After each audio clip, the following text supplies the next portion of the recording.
Halo pemirsa, apa kabar dimanapun berada dari Sabang sampai Merauke, dari Miangas sampai Pulau Rote. Senang sekali saya Doni The Kaiser bisa kembali menyapa Anda sekeluarga dalam program kesayangan Anda Merah Putih, tentunya hanya di Nusantara TV, sahabat kita. Pemirsa, pemerintah menempatkan program pembangunan desa dan reformasi transmigrasi sebagai langkah untuk ciptakan pemerataan ekonomi dan juga pemberantasan kemiskinan. Targetnya dalam 2 tahun ke depan, kemiskinan termasuk kemiskinan ekstrim akan 0%. Ini dia, kita akan diskusikan malam ini terkait pemberantasan kemiskinan dan program transmigrasi. Pemirsa, ini dia, Merah Putih.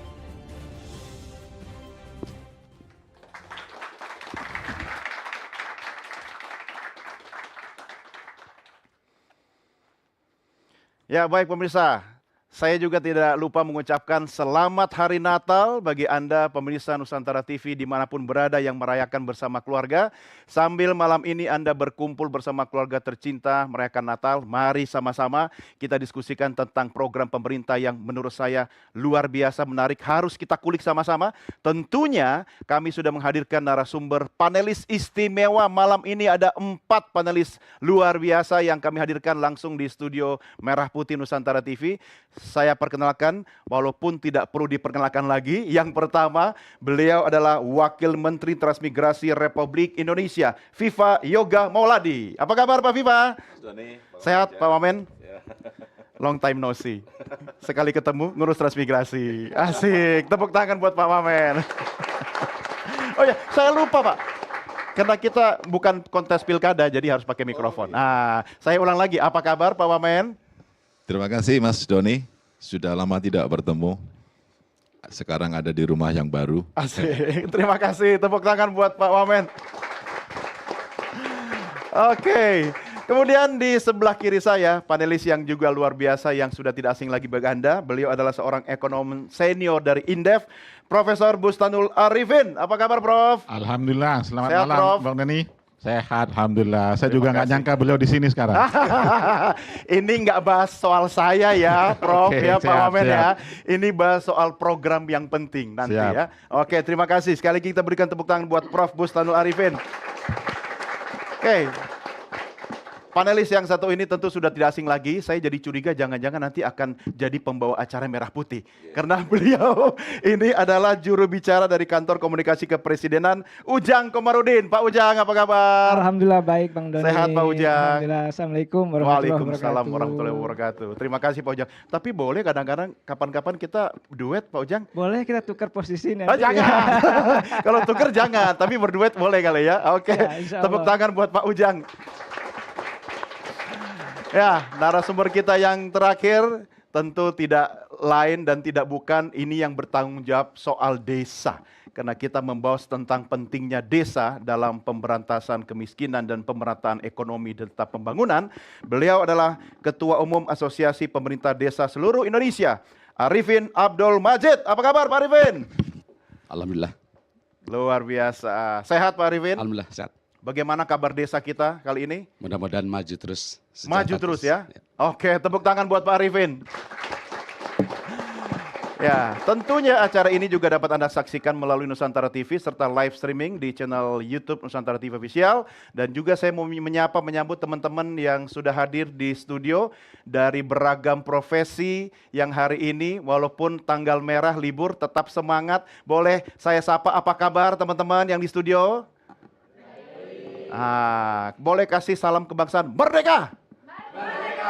Merdekanya di tanggal tua tetap semangat ya. Tepuk tangan buat Anda semua. Baik pemirsa, sebelum kita mulai diskusi tentang topik malam ini, sama-sama kita lihat tayangan video berikut ini. Ini tekad saya, pemerintah saya, kami ingin berjuang sekeras mungkin untuk menghilangkan kemiskinan. Itulah pernyataan tegas Presiden Prabowo di tingkat internasional untuk serius memberantas kemiskinan di tanah air. Presiden juga telah menyiapkan berbagai program untuk dapat memberantas kemiskinan, mulai dari bantuan lunak untuk para petani, nelayan, hingga makan bergizi siang gratis. Namun nyatanya tingkat kemiskinan ekstrim di Indonesia per Maret 2024 mencapai 0,83%. Target Presiden kemiskinan ekstrim adalah 0% pada 2026 atau 2 tahun ke depan. Untuk mencapai target itu, banyak yang perlu dibenahi. Salah satunya kerjasama antar lembaga untuk dapat mengentaskan kemiskinan.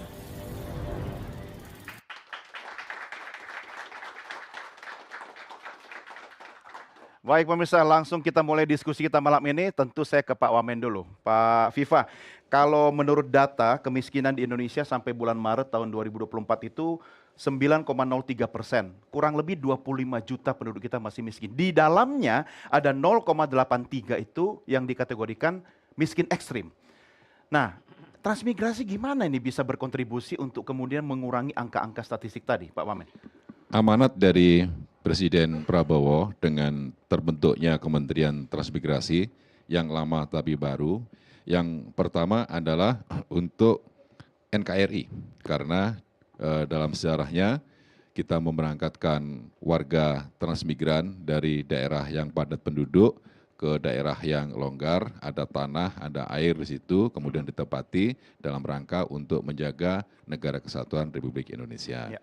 Yang kedua, untuk mengentaskan kemiskinan, karena dengan adanya program transmigrasi itu juga bagian dari reforma agraria, yaitu memberikan tiap-tiap kepala keluarga 2 hektar area tanah dan tanah pemukiman dan lahan pekarangan untuk penggarap, diharapkan nanti bisa sejahtera hidupnya. Dan dari data menunjukkan dengan program transmigrasi ini ada 1.567 desa yang terbentuk, 466 kecamatan, dan 116 kabupaten. Dan jangan lupa ada 3 provinsi dari program transmigrasi yang terbentuk, yaitu Provinsi Kalimantan Utara, Provinsi Sulawesi Barat, dan Provinsi Papua Selatan. Dan yang ketiga, setiap kawasan transmigrasi itu menjadi lumbung pangan nasional. Jadi harapannya dengan program transmigrasi ini akan dapat memberikan kontribusi dalam rangka swasembada pangan di samping program food estate. Itu adalah amanat dari Bapak Presiden Prabowo pada kami. Nah, dalam kerangka itu, sekarang ini transmigrasi di samping juga melakukan perpindahan penduduk secara sukarela, kita melakukan program revitalisasi, yaitu kita akan mendata dari desa-desa di kawasan transmigrasi mana saja yang masih membutuhkan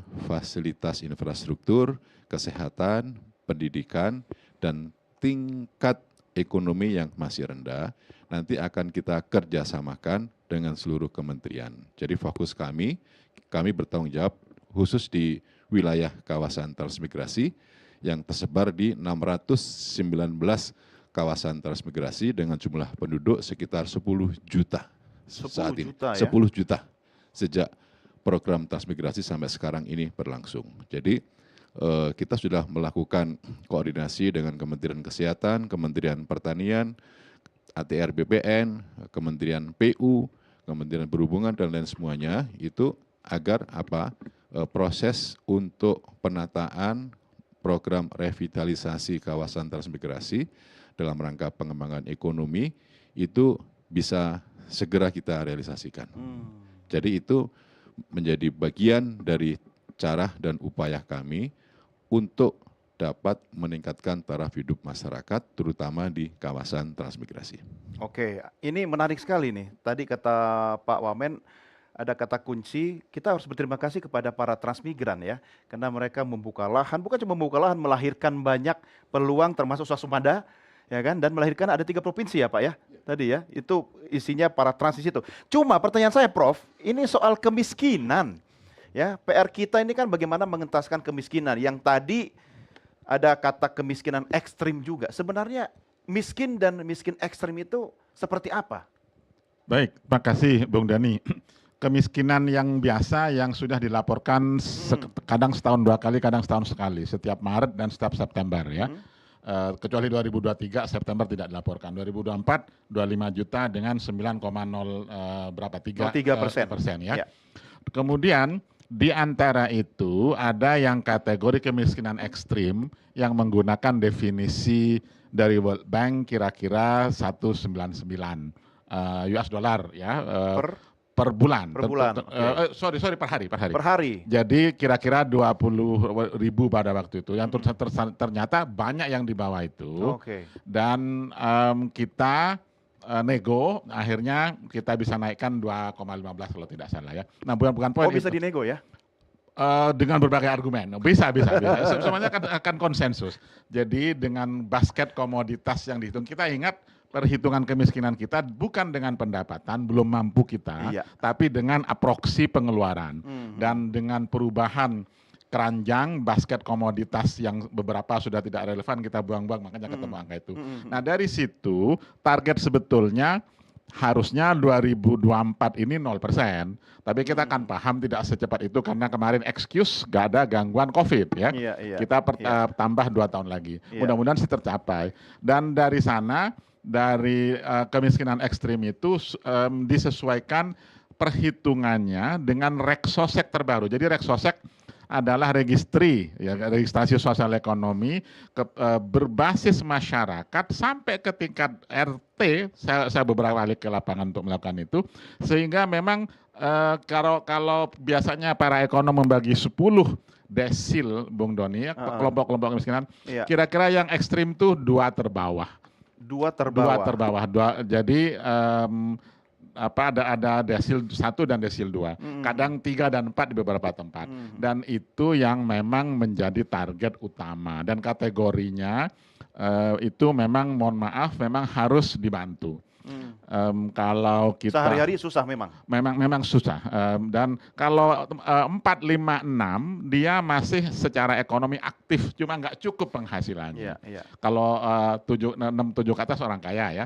Dan dari sana beberapa program khusus termasuk bansos, kemudian BPNT, kemudian PKH, saya sebut yang lain-lainnya, itu memang ditargetkan ke sana. Tadi penjelasan Pak Wamen menjadi krusial karena di beberapa tempat yang tantangannya berat, jadi teman-teman transmigrasi itu memang belum bisa lepas dari kemiskinan. Yang sangat maju ya, contohnya kalau di Lampung banyak yang maju ya, dan itu memang bahkan sudah 6 ke atas levelnya. Dan dari situ apa yang membuatnya mengentas ya, mereka mengentas sampai ke tingkat yang lebih tinggi, memang kombinasi antara sumber daya alam, kemudian SDM, kemudian juga pendidikan ya tentu saja, dan akses kepada teknologi, kepada finance, pembiayaan, kemudian akses pasar, dan keterhubungan desa kota. Lagian itu juga bukan daerah transperintis kan? Bukan, itu biasanya kalau sudah awalnya sudah maju ya lebih mudah. Tapi Bung Doni kalau mohon maaf sudah daerahnya berat, bekas hutan, kemudian tanahnya masam, harus dikapur dan lain-lain, itu memang agak berat. Saya ngelirik Pak Wamen. Enggak, terus terang, saya pekerjaan pertama saya lulus dari IPB tahun 85 itu di transmigrasi. Nothing new about that. Jadi enggak ada yang baru. Kosong gitu aja. Bahkan tidak ada listrik, tidak ada TV, tidak ada radio. Anda mungkin yang muda-muda sekarang nggak pernah kebayang. Di Aceh lah pada waktu itu. Dan semuanya saya tuliskan di buku. Jadi kalau mau baca perjalanan itu. Dan kalau memang tanah itu jadi itu berubah menjadi tanah pertanian yang bagus. Memang produktivitasnya seperti disampaikan Pak Wamen langsung lompat dia. Jadi teknologi mudah masuk. Dan mereka yang ke sana ya kan memang orang ingin maju. Ada beberapa case yang lainnya. Tapi mereka ingin maju, memang ingin mengubah menjadi tanah harapan baru. Dan disitulah masa depan yang lebih cerah. Kira-kira gitu. Tanah harapan, tanah yang menjanjikan. Tapi tahan dulu Prof ya. Saya mau tanya dulu langsung kepada Pak Arifin ini. Sebenarnya kondisi di desa sekarang, ya saya tidak fokus spesifik pada wilayah trans ya Pak ya. Kalau kita bicara tentang upaya pengentasan kemiskinan, bagaimana Anda menggambarkan kondisi desa-desa kita sekarang ini Pak Arifin? Soal kemiskinan tadi. Ya, terima kasih. Desa itu identik ya dengan sebutan sepi, kumuh, hanya orang tua dan anak kecil, Sepi, kumuh, Kumuh. orang tua dan anak kecil. ya Terus? termasuk kategori miskin. Oke. Itu sebutan masa-masa lalu. Ya, dulu Pak. Dulu. Kenapa? Karena orang-orang yang produktif mereka meninggalkan desa. Hmm. Mereka tidak mau hidup di desa karena tidak menjanjikan untuk kehidupan masa depan. Maka mereka urban. Mm-mm. Apakah ke luar negeri atau di kota. Maka desa ditinggalkan oleh orang-orang produktif. Mm-mm. Makanya mereka datang itu udah meninggal, udah tua baru di desa. Hmm. Itu dulu. Begitu Undang-Undang Nomor 6 tahun 2014, desa menjanjikan Ya. untuk bisa bangkit dan hidup. 10 tahun sekarang ini alhamdulillah melalui program bantuan yang dilakukan oleh pemerintah. Mm-mm. Alhamdulillah desa itu kategori dulu sebelum 2015. Ini ada 5 status desa. Oke. Desa terbelakang, sangat terbelakang, berkembang, maju dan mandiri. Dulu sebelum tahun 2015, desa yang mandiri itu tidak lebih daripada 1.000. Sekarang udah hampir 14.000. Wow. Total desa berapa? 75.000 lebih lah. Oke. 75. Nah, Bagus dong, ya, Pak. alhamdulillah dalam 10 tahun ini karena apa? Karena desa diberikan kepercayaan oleh negara Dengan dana dengan desa. dana APBN yang langsung turun ke desa. Ya. Melalui program-program spesial desa. Desa diberikan kewenangan melalui kewenangan asal-usul dan kewenangan lokal desa. Mm. Untuk membangun desa dengan kearifan lokal. Negara memberikan jaminan kepada masyarakat desa untuk bisa hidup dan berkembang. Melalui dana-dana inilah by step by atau tahun ke tahun, alhamdulillah angka kemiskinan itu semakin menurun. Nah, alhamdulillah mudah-mudahan program yang akan datang, kebetulan Bapak Presiden Prabowo Subianto bersama Gibran Rakabuming Raka membuat sebuah visi dan misinya ada 8. Ya. Ada 8 misi, yang misi ke-6 itu membangun dari desa dan dari bawah untuk pemerataan ekonomi dan pemberantasan kemiskinan. Ini udah cocok ya kayak debat calon kepala daerah ya, udah Iya. visi misi. Tapi itu kan visi misi presiden. Iya, betul. Yang kemudian tadi Pak Wamen juga sudah pertajam betul. sebenarnya. Anda Betul, setuju dengan itu kan?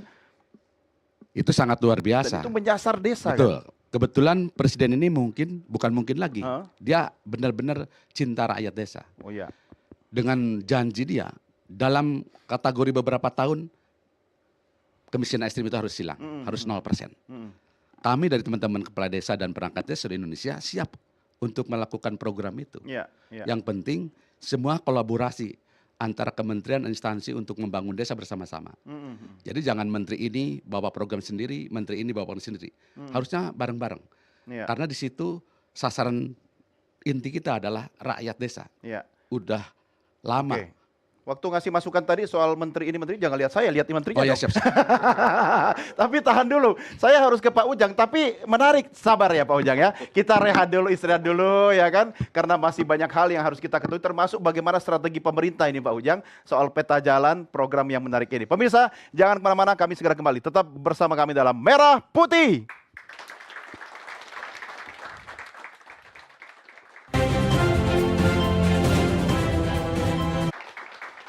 Terima kasih pemirsa masih bersama kami dalam program Merah Putih hanya di Nusantara TV, sahabat kita.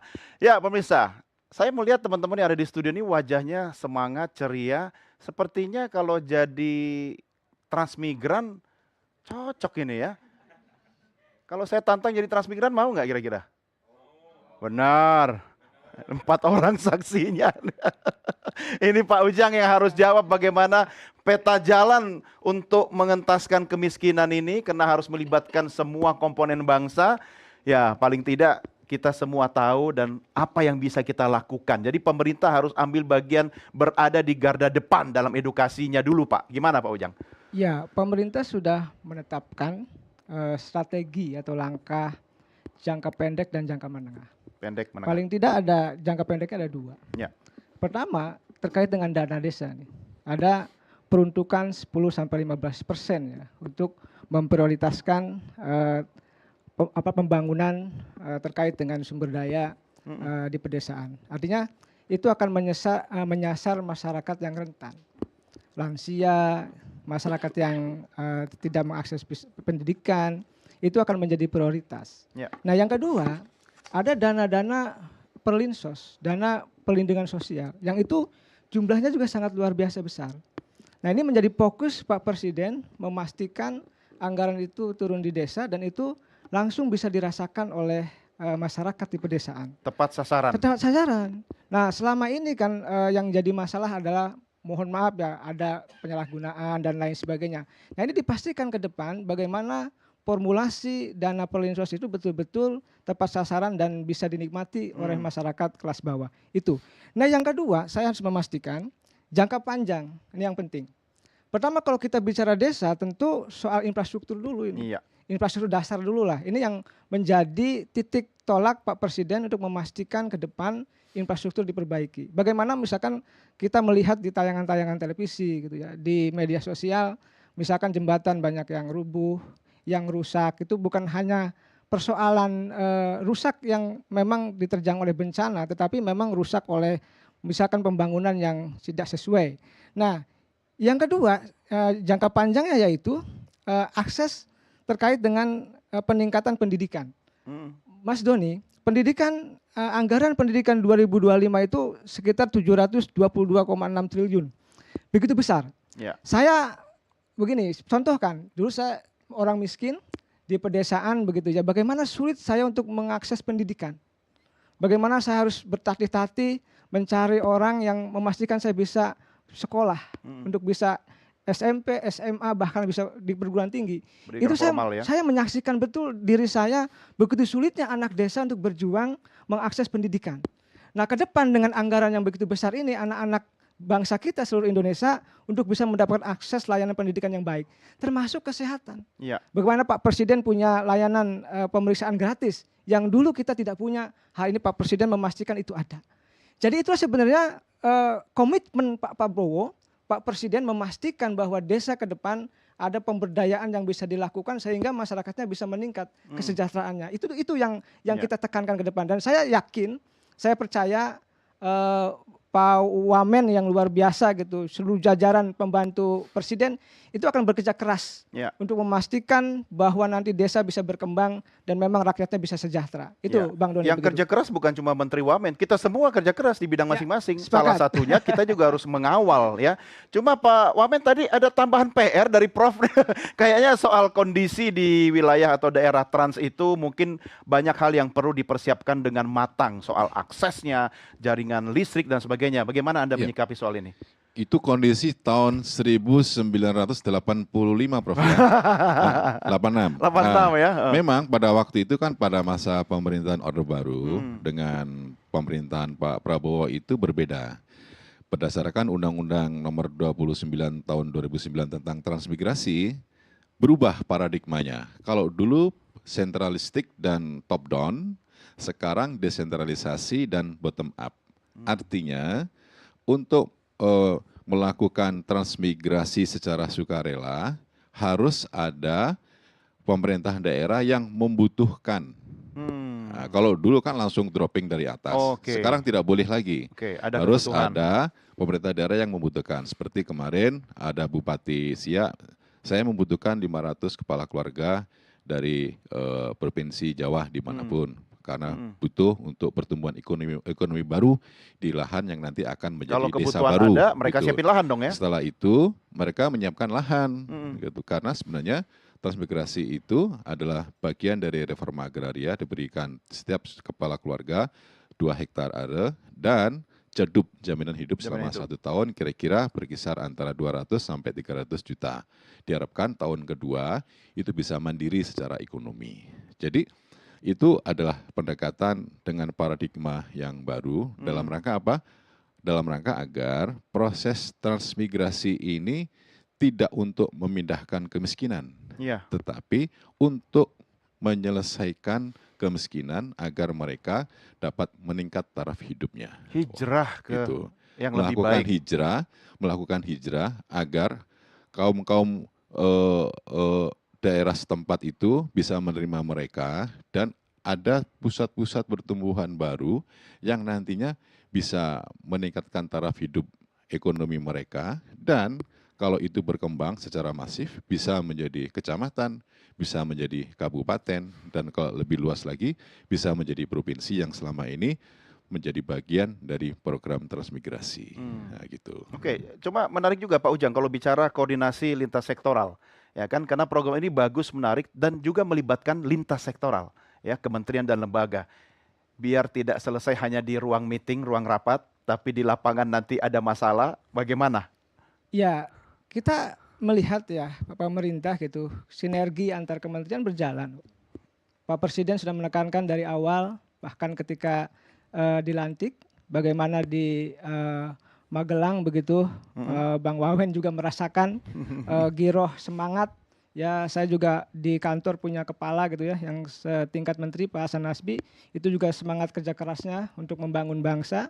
Kalau sinergi tuntas, saya rasa semuanya bergerak untuk kepentingan masyarakat bangsa dan negara. Tapi memang kita harus pastikan betul-betul program yang sudah dicanangkan oleh Pak Presiden, tadi ada 8 gitu ya, Astacita itu betul-betul bisa direalisasikan dengan baik. Ya. Itu yang harus dilakukan operasionalnya oleh para pembantu Pak Presiden. Jadi memastikan 1 tahun, 2 tahun, 3 tahun ada ukuran-ukuran kinerja yang bisa kita lihat dan bisa kita nilai. Dan kami pemerintah memastikan insya Allah akan bekerja dengan baik, semua akan sinergi, dan tadi kepentingannya tidak lain dan tidak bukan untuk masyarakat Indonesia. Iya. Ada satu hal lagi soal koordinasi antar kementerian. Jadi dengan struktur dari kabinet yang besar, saya tidak mengatakan gemuk, Prof ya. Kalau gemuk nanti ada kurus santing pula. Jangan kan? lihat saya Gitu. juga, Pak. Liriknya ke Mas Doni lagi. Jadi ini dengan struktur kabinet yang besar ini ternyata sangat efektif. Karena apa? Dengan penambahan beberapa Menko, seperti Menko Infrastruktur dan Pembangunan Wilayah yang mengkoordinasikan Kementerian Transmigrasi, ATR BPN, PU, Perhubungan, dan Perumahan dan Pemukiman Rakyat. Itu efektif. Lebih Kita fokus, melakukan koordinasi, integrasi, sinkronisasi, dan sinergi program sehingga program itu yang dalam perspektif umum tumpang tindih justru tidak. Justru lebih detail, justru lebih efektif, efisien. Sama kayak di Menko Pangan yang mengkoordinasikan program Kementerian Pertanian, Kelautan Perikanan, Kehutanan, Badan Pangan Nasional, Bulog, Kehutanan. Ternyata di lapangannya realisasinya juga lebih efektif dan efisien gitu. Jadi program koordinasi, integrasi, sinkronisasi, dan sinergi ini penting dilakukan, dan itu tumbuhnya ada di desa, gitu. Karena setiap titik sentral pembangunan kan sebagian besar ada di desa, dan kita harapkan nanti dengan program seperti ini persoalan kemiskinan ekstrim, daerah yang terbelakang itu nanti pelan-pelan akan menjadi akan kita tinggalkan, dan kita akan bisa membangun lebih banyak lagi desa mandiri. Ya, kalau dalam Kemenko sendiri kan sering ya koordinasi dengan kementerian-kementerian di bawah koordinasi Kemenko ya? Iya, jadi dari di tingkat Kemenko itu barangkali rapat 10-20 kali baru lapor ke Presiden. Jadi memang dari sisi teknis operasional itu sangat membantu dalam wilayah koordinasi dan integrasi, sehingga program-program antar kementerian itu termasuk juga anggarannya itu tidak tumpang tindih gitu. Jadi ini yang menjadi persoalan yang sangat persoalan yang bisa diselesaikan, dan ini solusi yang terbaik dalam rangka untuk meningkatkan pertumbuhan ekonomi di desa dan menjadikan beberapa desa agar bisa menumbuhkan pusat pertumbuhan ekonomi baru. Kalau ada tumbuh pusat pertumbuhan di desa sesuai dengan Astacita Presiden, saya rasa program urbanisasi juga akan berkurang. Ya, gitu. Oke. Kalau soal anggaran tumpang tindih sih nggak terlalu kaget. Yang bikin kaget kalau nggak ada anggaran, Pak. Kalau tumpang tindih berarti ada anggaran gitu. Cuma ini ada masalah lagi nih Pak Arifin. Ada 2 Pak Arifin di sini ya. Kalau kita bicara misalnya wilayah trans yang kemudian melahirkan desa, ya kan? Bisa ya. Syaratnya berapa kepala keluarga dalam satu desa, Pak? Kalau bicara aturan desa itu sendiri. Ada persyaratan. Kalau desa di Jawa itu minimal 5.000 5.000 kakak. jiwa. 5.000 jiwa ya. ya. Kalau di Jawa. Kalau di Sumatera itu sekitar 2.500. 2.000. Oke. Ya. Itu ada klasifikasinya. Oke. Yang paling rendah itu di Papua. Itu cukup 500 jiwa bisa jadi satu desa. Nah, tadi kalau kan di kawasan contoh kemarin saya beberapa kali main ke kawasan SP namanya ya, di mungkin di Manokwari. oke. Itu ada desa, di situ ada satu kecamatan namanya kecamatan apa? Ada kecamatan tuh ya. Satu kecamatan itu 11 ini 11 desa. Satu desa jumlah penduduknya hampir rata-rata sudah sampai 5.000 6.000. Oh, besar ya. Banding dengan desa penduduk Udah kayak di Jawa. tradisional. Heeh. Iya, kalau aslinya itu mungkin ada 200, Itu ada desa 150. trans atau apa? Trans. Trans ya. Nah, itu manfaat sekali dengan adanya trans itu. Iya, iya. Artinya daripada kita hidup di Jawa yang hiruk pikuk dengan Heeh. persaingan, lebih baik kita hijrah untuk mencari kehidupan yang lebih layak. Apalagi pemerintah memberikan sebuah akses yang lebih luas lagi, menjamin kepada penduduknya untuk hidup lebih layak Iya. dan kehidupan untuk masa depan. Cuma Pak Arifin kan tentu ada PR besar menyiapkan infrastruktur. Kalau daerah baru misalnya, desa baru yang terbentuk dari wilayah trans gitu. Apa PR-nya? Mumpung ada Pak Wamen di sini bisa disampaikan. Itu kebijakannya tetap ada di pemerintah kabupaten. Jadi kabupaten lah yang akan memberikan nanti bisa berkembang atau bisa mendirikan desa baru. Itu tergantung Soal infrastruktur kebijakan. dasar segala macam. Itu kalau di tingkat desa yang di kawasan transmigrasi itu udah cukup, udah memadai. Oh. Udah memadai, semuanya udah infrastrukturnya udah lengkap. Dari sekolahan, dari SD sampai ke SMA sudah ada. Bahkan ada bank segala macam. Oh. Tempat-tempat kegiatan sosial juga sangat memadai. Itu perkembangan-perkembangan yang dilakukan desa di kawasan bekas trans itu ya. Apalagi sekarang mungkin lebih hebat lagi dari top down, dari bawah. Ya. Rakyat menginginkan untuk pindah ya dalam kehidupan baru ke daerah yang baru. Itu mungkin sangat relevan, sangat rasional Ya, dibanding masa-masa lalu mungkin hanya kepentingan pemerintah secara langsung menggising atau bedol desa dari Jawa langsung ke luar Jawa dengan melakukan program transmigrasi. Mungkin mereka tempoh hari kaget juga karena sarana dan prasarana yang tadi sampaikan oleh Prof memang belum layak. Kalau Iya. sekarang nampaknya mungkin Beda ya. persiapan. Pak Wamen udah mempersiapkan tadi dari Siak, dari Sulawesi Tenggara ya, dan dari itu udah menyiapkan mereka. Jadi sekarang kolaborasi antara masyarakat yang menginginkan dan daerah yang mengharapkan itu akan Iya, sinkron. karena ada kebutuhan dari Nah, daerah, kebutuhan ya itu. kan? Jadi dua-duanya akan matching lah ya. Iya, iya. Kalau dulu mungkin mau tidak mau bedol desa ini tiba-tiba dia dikirim ke Aceh, dikirim ke Kalimantan dan lain sebagainya. Mungkin Iya. itu. Jadi dulu kan belum siap memadai dengan Iya. infrastruktur yang lebih Iya. bagus gitu ya. Iya, ini yang harus diubah ini. Pak Wamen ajak kita jalan-jalan sama Prof dong. Ternyata beda ya sekarang. Prof, yang sekarang jadi pertanyaan saya adalah sejauh mana daerah trans ini kemudian bisa menjadi roda penggerak ekonomi? Minimal di wilayah tersebut dulu deh. Baik, Prof, ya. contoh hidup atau contoh nyata kalau di Sumatera orang pasti bicara Lampung dan sekitarnya, Iya, Kampung dan lain-lain ya. Kalau di Sulawesi itu Parigi Motong. Parigi ya. Motong. Kalau di sebetulnya hampir merata. Kemudian kalau di Merauke itu ya di Merauke ya agak ke perbatasan dengan Bovendigul itu. Jadi menjadi growth pool baru, menjadi pusat pertumbuhan baru jika memang sarana dan aktivitas ekonominya memadai, menunjang. Transpolitan. Pada pemerintahan yang lama dulu pernah dicoba apa nama programnya, agropolitan kalau nggak Agropolitan, salah ya. ya. Tapi beberapa memang memerlukan sentuhan lain selain birokrasi, Bung Doni. Dari tadi saya ingin menyampaikan itu. Jadi pemberdayaan masyarakat, kemudian kelembagaan masyarakat setempat juga perlu mendapat sentuhan ya, dan itu yang kadang tidak dapat diformalkan begitu saja.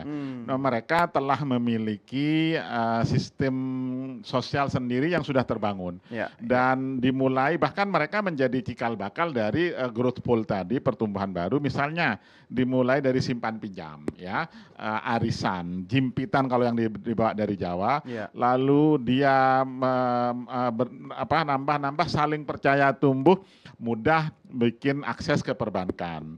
Perbankan pasti kalau sekedar kurmah gampang, tapi mungkin setelah ingin ke, kalau bahasa sekarang namanya pengolahan hasil atau hilirisasi, dari situ mereka berkelompok, bahkan bisa mengajukan kur kelompok. Kur kelompok itu bisa sampai 2 miliar, Bung Joni.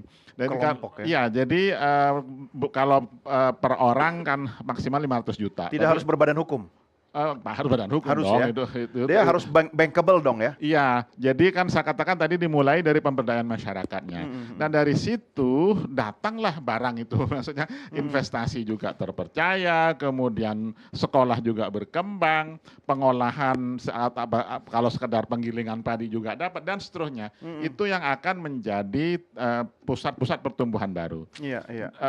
Ada indikator angka yang mungkin bisa secara statistik bahwa wilayah-wilayah ini mampu mendorong pertumbuhan ekonomi? Sebetulnya di Kementerian Desa yang lama sebelum pecah dengan Transmik sudah membuat indeks desa membangun yang juga sebetulnya integrasi dari ukuran lama indeks pembangunan desa. Ada IPD, ada IDM ya, dan sudah diintegrasikan dua, yang satunya di Bappenas, satunya di Kementerian Desa, dan di situ nanti ada klasifikasinya sampai menjadi desa mandiri, desa dan seterusnya. Dari situ yang dapat betul-betul menjadi pusat-pusat pertumbuhan, mohon maaf memang harus saya katakan bahwa sektor non pertaniannya juga ikut berkembang, pengolahan ya. Jadi industri dan jasa juga masuk. Multiplier efek ya? Ya, dari situ. Jadi konteksnya Bung Doni, kalau memang ingin menjadi pusat-pusat pertumbuhan baru, sektor industri dan jasa mampu menarik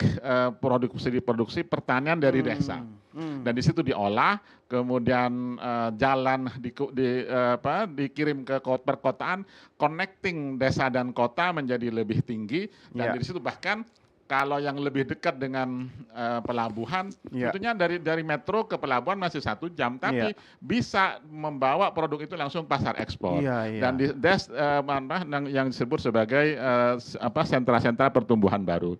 Kalau saya sebut ya, biar teman-teman yang di lapangan paham, kalau di bekas-bekas ex-transmigran yang sekarang sudah menjadi growth pool baru itu sudah jalan sendiri, bahkan sudah menjadi area metropolitan baru. Iya, itu mandiri ya, mandiri, yang tadi dikatakan. Dan dari situ teman-teman seperti di studio ini, di sana sudah kota banget, nggak ada yang desa.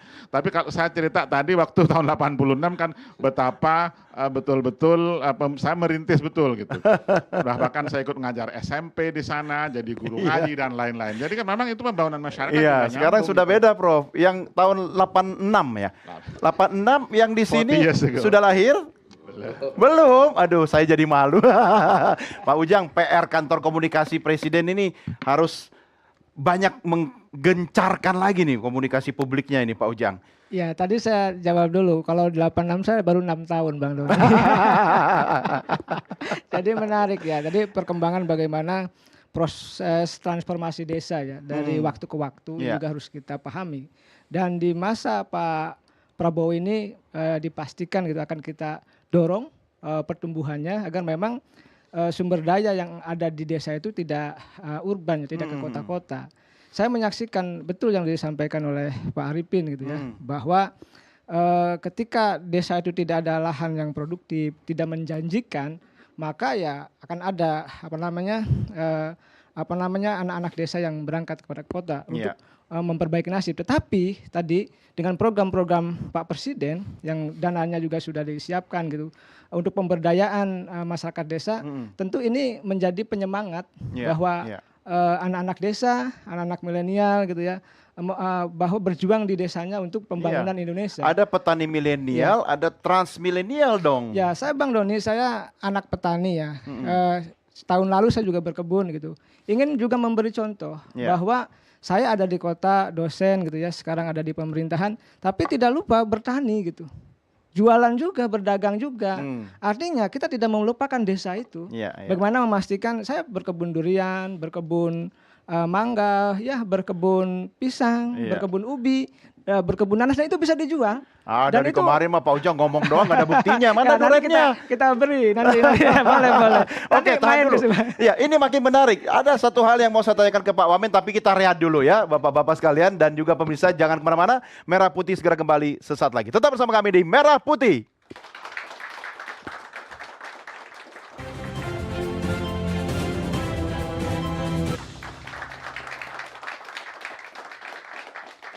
Terima kasih pemirsa, masih tetap bersama kami dalam program Merah Putih hanya di Nusantara TV. Ya, sekarang kita masuk di segmen berikutnya. Seperti biasa Anda menduga, saya sudah memegang ada 4 kartu berwarna. Pak Ujang udah hafal nih. Jangan Pak Ujang dulu deh kalau gitu ya. Jadi saya memiliki kartu warna merah, warna hijau, warna merah muda, dan warna kuning. Sekali lagi ini tidak merepresentasikan partai politik yang ada di koalisinya Pak Wamen ya.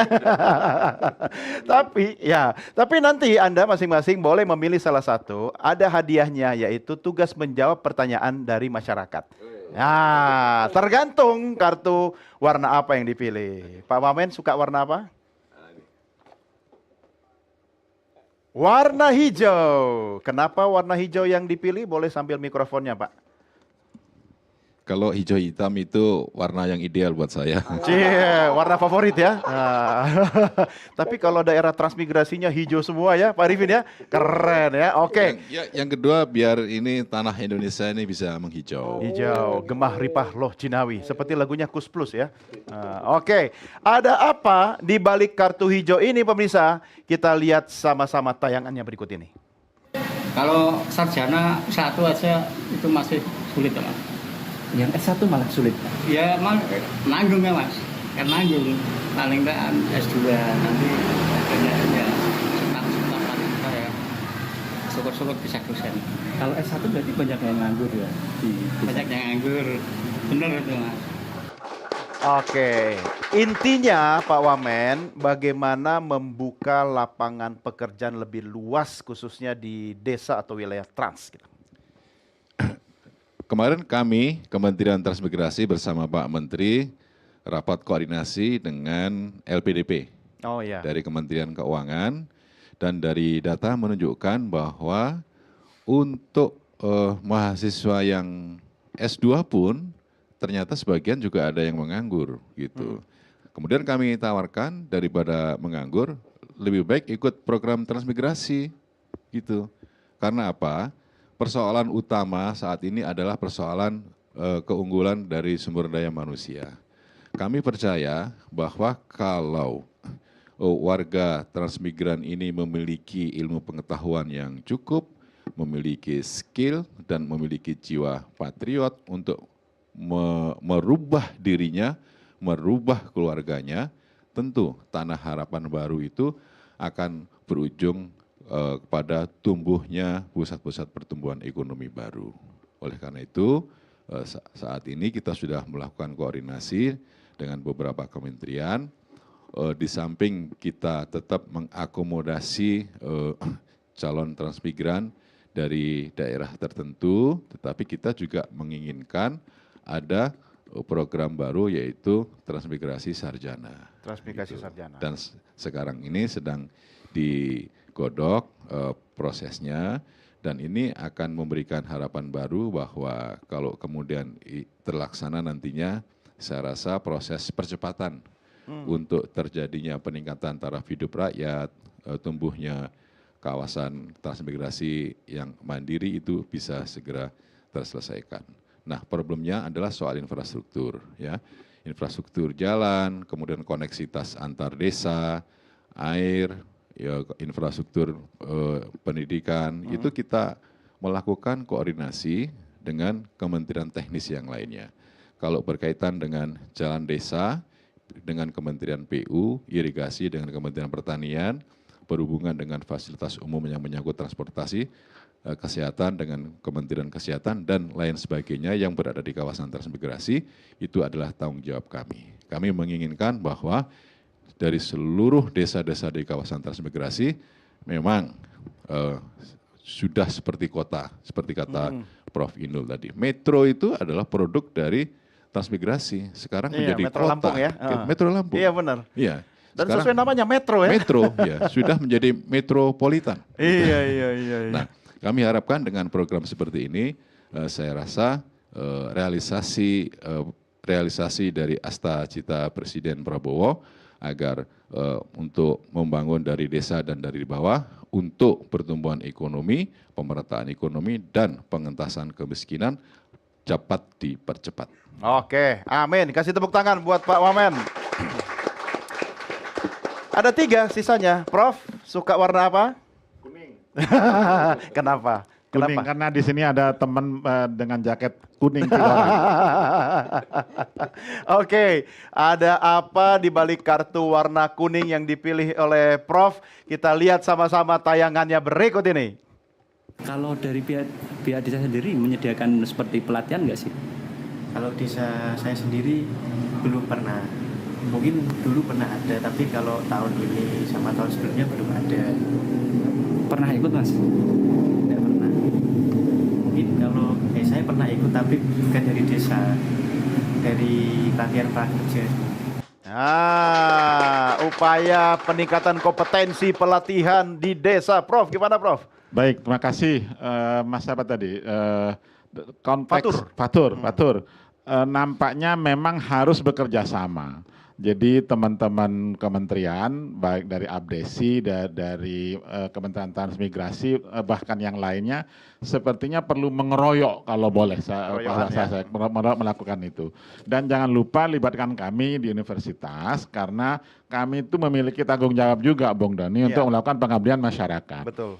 Kalau mapping kebutuhannya juga jelas, dengan senang hati pelatihan peningkatan kompetensi banyak sekali dapat mencari narasumber yang kompeten ya. Dan dari situ yang kira-kira bukan hanya kompetensi tapi akses. Akses itu sangat penting dalam konteks kalau Anda kenal pada seorang, jangan sungkan-sungkan tanya nomor HP, kira-kira kali aja ada yang dapat dikerjakan langsung dan seterusnya. Itu yang akan memutar perekonomian desa. Dan kalau tadi saya menyebutkan rural urban linkages antara pedesaan dan perkotaan, keterkaitan ya. Jadi keterkaitan desa kota menjadi salah satu jargon baik untuk peningkatan kompetensi SDM, bahkan menjadi value chain dari produk-produk desa ke perkotaan. Misalnya kompetensi yang paling sederhana, bagaimana Anda memenuhi kualitas dari sebuah produk yang dihasilkan oleh UMKM di desa. Yang jelas, mohon maaf, jangan dicampur boraks, jangan dicampur pewarna yang melawan hukum ya. Jangan campur pewarna tekstil. Kalau Anda produsen baksonya jangan dicampur hal-hal yang mengarah pada beracun dan lain-lain. Kalau Anda menghasilkan teri misalnya, jangan disemprot baygon misalnya. Itu ada, saya benar ini. Prof, itu tadi merek loh Prof. Pembasmi serangga. Jadi karena supaya nggak dimakan lalat, disemprotlah dia. Coba bayangkan, lalat aja nggak mau makan, masa manusia makan. Dan lain itu kompetensi atau memenuhi standar keamanan pangan. Dan lain-lain. Jadi mulai dari yang paling sederhana untuk mendukung perekonomian, jangan memberikan pelatihan, ya boleh saja pelatihan kompetensi yang lain, misalnya bagaimana menyalurkan pendapat untuk demo, itu boleh aja, tapi konteksnya kita fokus kepada konteks ekonomi pangan dulu lah. Dan di situ Mas Fatur ya, mohon teman-teman yang sedang di desa tuh kontak langsung, kontak HP-nya Pak Wamen, kontak HP saya, jadi minta pelatihan. Sekarang kartu prakerja sedang transisi ya, mudah-mudahan segera ada penggantinya. Dan dari situ pelatihan kompetensi dari teman-teman desa, terutama warga BUMDes ya, badan usaha milik desa, baik di daerah trans maupun non trans, itu tetap memerlukan akses dan pelatihan itu. Ya. Jadi memang peningkatan kompetensi menjadi demikian krusial. Sekali lagi ini bukan sekedar urusan APBD atau APBDes, tapi memang betul-betul kita pengembangan SDM yang akan menjadi kunci dari kita sendiri. Gitu. Iya, ini kalau guru besar yang ngomong memang beda ya. Tapi ngajak demo tadi kan lihat warna kuning ya. Silakan Prof, tapi jangan dibawa pulang ya pilihannya. Tinggal 2, saya bergeser ke Pak Arifin. Pak Arifin suka warna apa ini? Jangan jauh-jauh. Pakai mikrofonnya Pak. Nah. Jangan jauh-jauh, yang dekat aja. Oh yang dekat, merah. Kenapa pilih warna merah? Sesuai dengan merah putih. Merah putih. Ada apa di balik kartu merah? Kita lihat sama-sama tayangannya berikut ini. Kalau internet ini sudah menjangkau di desanya belum? Kalau di desa tempat saya sudah cukup kencang. Mau 4G, 5G, 3G, aman. Kalau di desanya Mas tadi itu sudah sampai 5G. Tapi bagaimana dengan desa-desa kita yang lain Pak Arifin? Akses internet. Ya, siap. Ini masuk ke 8 strategis desa supaya bisa menjadi desa yang maju, mengentaskan kemiskinan dan pemerataan ekonomi. Di Asta Cita ini, yang pertama adalah penguatan infrastruktur. Yang kedua, pengembangan ekonomi lokal. Yang ketiga, pendidikan dan pelatihan yang tadi disampaikan. Yang keempat, peningkatan kesehatan dan kesejahteraan. Yang kelima, pelestarian lingkungan dan pengelolaan sumber daya alam. Yang keenam, penguatan kelembagaan desa. Dan yang ketujuh, pengembangan teknologi dan inovasi desa. Ya, itu dia. Ini sudah masuk.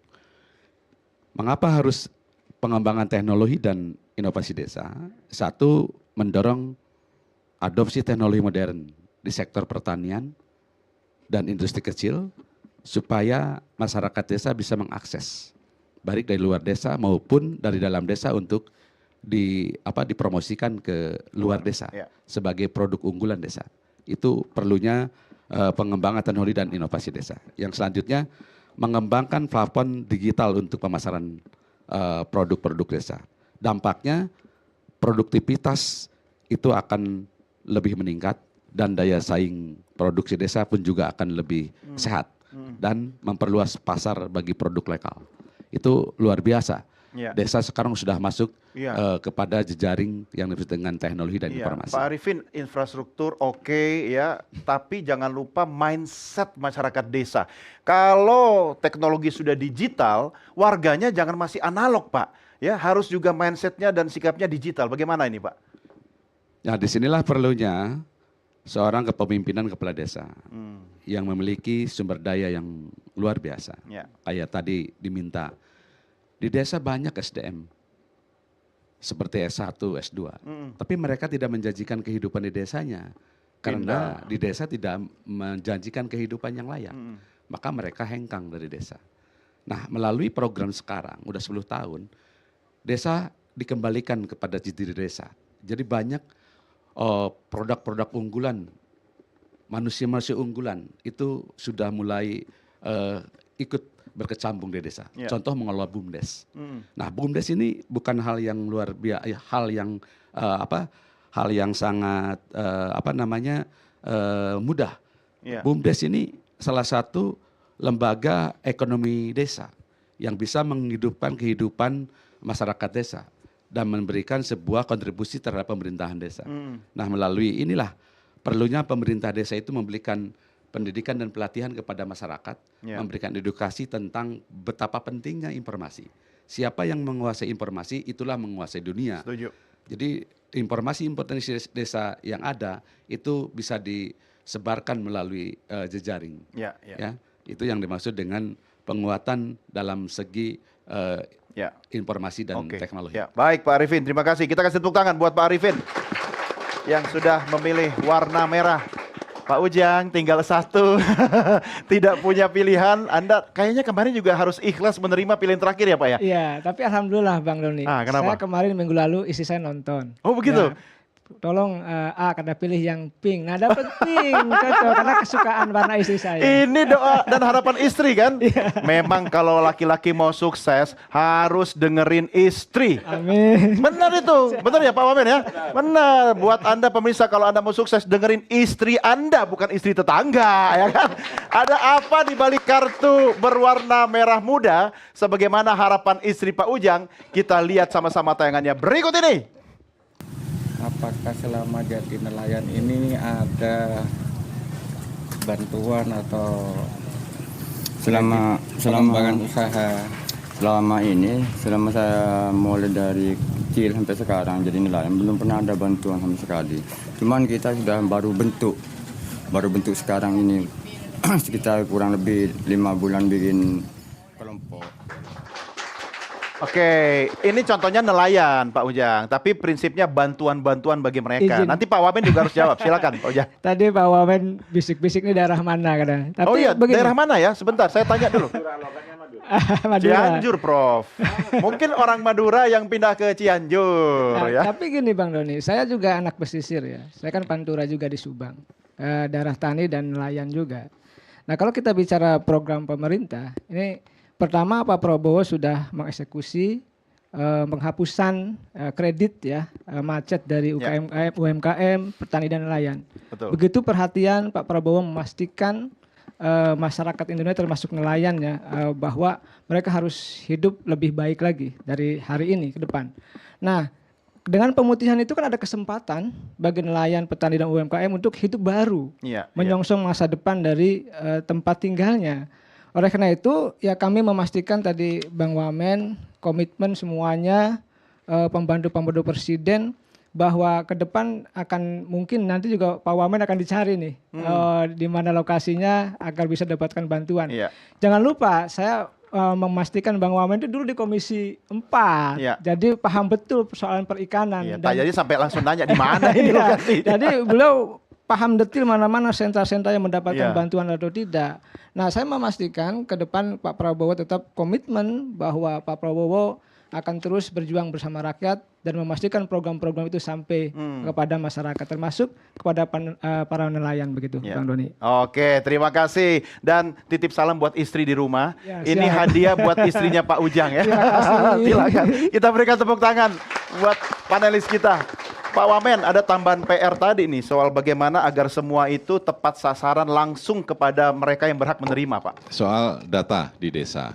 Ini penting, jangan sampai kemudian data itu tidak tepat sasaran, tidak tepat nama, tidak tepat alamat, dan tidak tepat guna. Karena data untuk bantuan perlindungan sosial, baik itu bantuan langsung tunai BLT, atau bantuan pangan non-tunai BPNT, dan juga untuk program Keluarga Harapan PKH, serta bantuan sosial yang lain dari pemerintah pusat itu kan banyak sekali. Pertama, belum lagi dengan kementerian-kementerian teknis. Kalau berkaitan dengan nelayan, itu pasti berkaitan dengan Kementerian Kelautan dan Perikanan. Dan yang kedua, mungkin juga dengan Kementerian Kehutanan soal pembangunan mangrove. Jadi, kita bisa cek data agar jangan sampai kemudian tumpang tindih datanya, jangan sampai kemudian orang yang seharusnya mendapatkan bantuan dari pemerintah tidak mendapatkan bantuan gitu. Jadi ini menjadi penting karena program keadilan sosial bagi seluruh rakyat Indonesia seperti yang disampaikan oleh Pak Presiden Prabowo, karena memang betul-betul bahwa untuk mengentaskan kemiskinan ekstrim, kemiskinan dan daerah terbelakang ini menjadi titik fokus dalam rangka untuk meningkatkan kesejahteraan dan keadilan sosial bagi seluruh rakyat Indonesia. Oleh karena itu, kita akan melakukan koordinasi dengan pemerintah provinsi, dengan pemerintah kabupaten dan pemerintah desa, agar apa? Agar data yang kita harapkan bisa satu pintu itu bisa menjadi rujukan utama dalam proses untuk perlindungan sosial masyarakat. Oke, yes, kasih tepuk tangan buat semua panelis kita. Saya mau tanya ke Prof soal lembaga perbankan di desa seperti apa. Tapi kita rehat dulu ya. Kalau pertanyaan buat Prof memang agak berat-berat ya. Tapi jangan kemana-mana karena Merah Putih segera kembali. Tetap bersama kami di Merah Putih.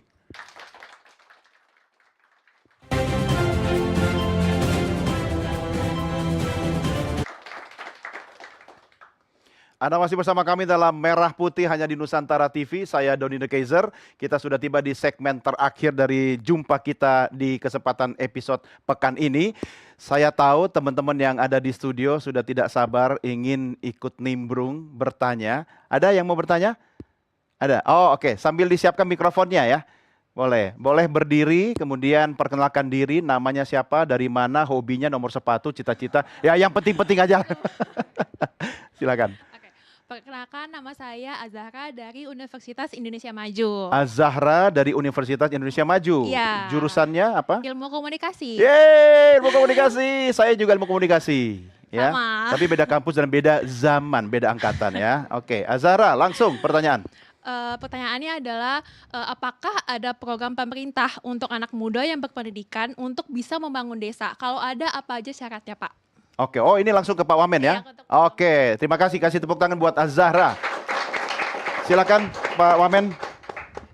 Saya rasa banyak sekali program-program sarjana masuk desa, terus kemudian dari Kementerian Desa, dari Kementerian Pertanian, dari Kementerian Kesehatan, dan kemarin saya bertemu dengan Pak Menteri Kesehatan di daerah Papua itu membutuhkan para dokter dan para medis yang banyak gitu, terutama untuk masyarakat lokal. Anak komunikasi dibutuhin nggak Pak? Papua gitu. Nah, oleh karena itu saya rasa kalau kemudian sudah menjadi sarjana S1 atau S2 ya tidak boleh menganggur. Kalau menganggur kan berarti pemalas ya kan. Gitu. Karena proses kreativitas, inovasi setelah menjadi mahasiswa itu kan sudah tertanam di bawah sadar mereka, dan mereka tentu melakukan sebuah pergerakan ekonomi, pergerakan sosial yang nanti juga bisa berpengaruh terhadap kemandirian diri sendiri. Dan program-program untuk itu banyak.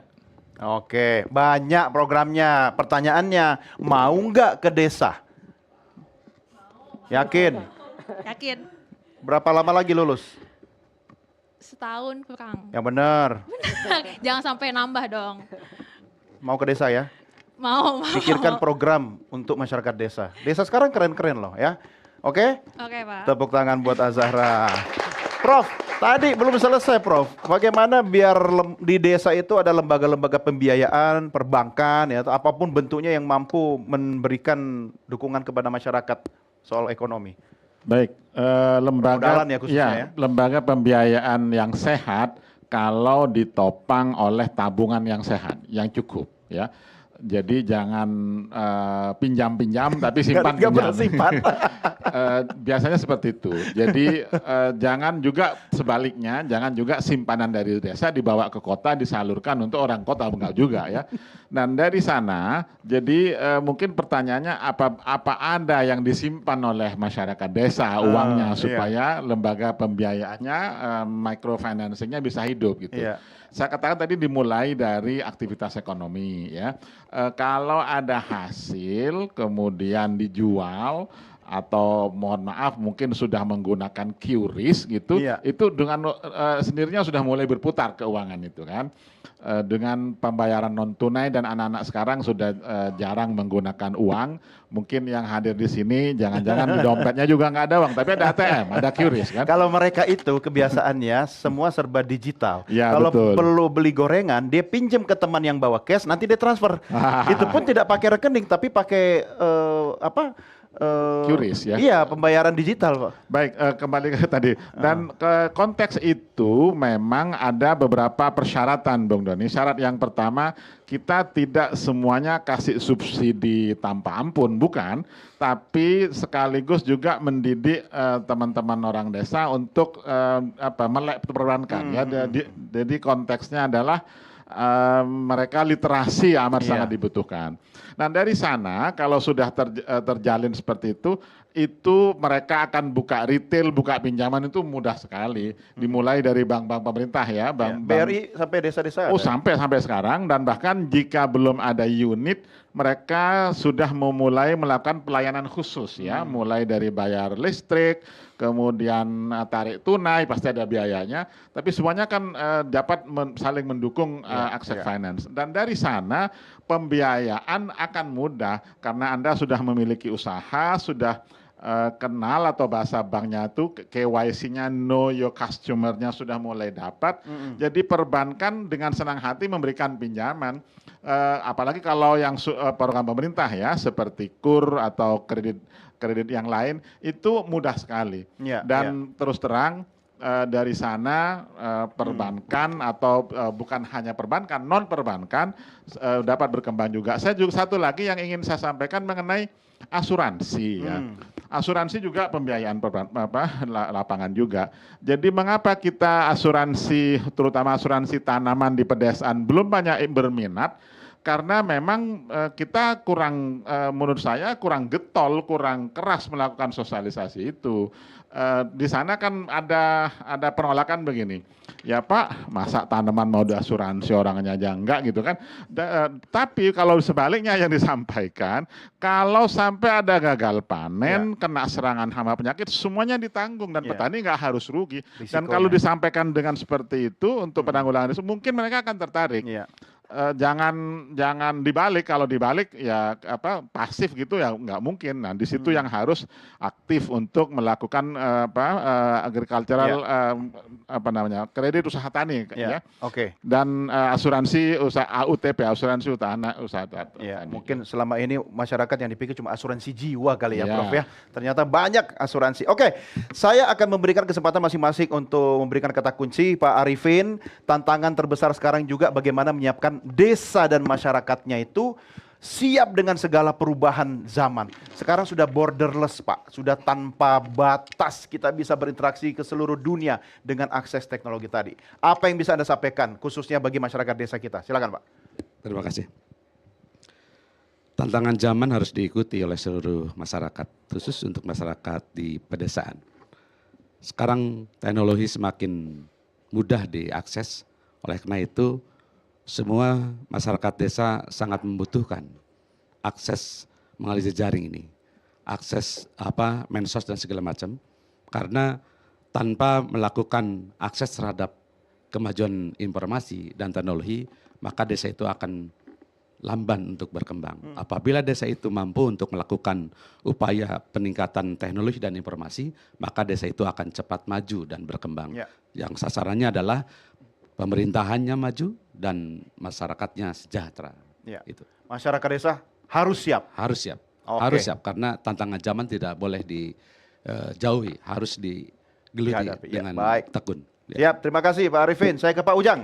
Pak Ujang, bagaimana biar masyarakat kita melek informasi lebih merata semua bahwa program pemerintah ini harus kita dukung dari masing-masing kita tentunya. Silakan Pak Ujang. Ya, kalau kita bicara sisi anggaran kan ada 71 triliun ya untuk dana desa itu. Tentu masing-masing desa Pak Arifin paham betul ya 1 miliar ya.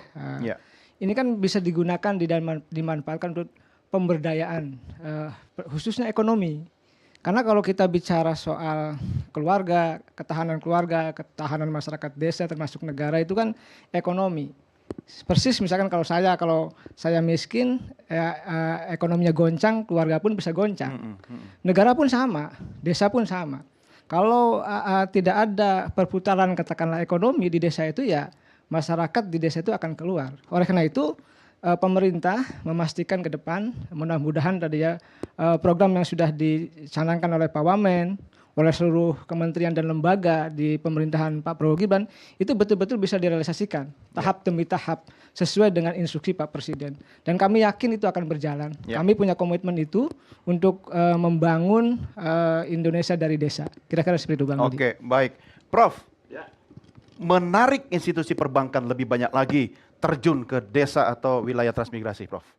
Baik, dimulai dari strategi pengembangan wilayahnya dulu. Terus terang itu ya.